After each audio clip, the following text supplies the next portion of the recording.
Jack Watson with weather. President Trump postponed his meeting with Deputy Attorney General Rod Rosenstein. He said this was so that Washington could focus on today's hearings surrounding Supreme Court nominee Brett Kavanaugh. That's right, and CitrusTV political contributor Gabrielle Caracciolo is here in studio to fill us in on those hearings. Well, thanks, guys. The much-anticipated hearing began this morning with Dr. Ford's testimony. She said that after learning Kavanaugh was on the short list of nominees, she felt it was her civic duty to let someone know.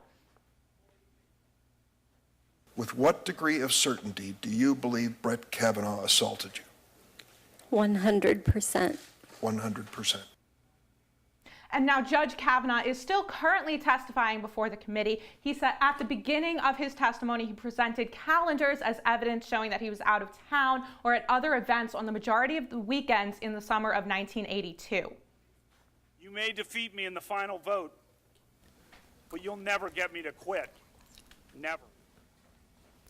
So we just heard from Ford and we heard from Kavanaugh, but what have the senators been saying today about their testimonies? Right, so the Republicans ceded the floor to Rachel Mitchell, who's a prosecutor familiar with sexual abuse and sexual assault cases. So they brought her in to do their questioning of Dr. Ford, and she questioned Ford for the Republicans. And then for the Democrats, they spent most of their time praising Ford for her bravery during her testimony. Right now, during Kavanaugh's, the Republicans are kind of doing that same thing, praising Kavanaugh for his accomplishments and apologizing to him for having to go through this, while the Democrats are kind of grilling him on the details of whether or not this actually happened.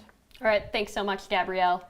We'll continue to monitor the hearing as it continues this evening. A Judiciary Committee vote is scheduled for tomorrow morning, so be sure to tune into a special webisode edition of Talking Points at 2 p.m. tomorrow for the latest.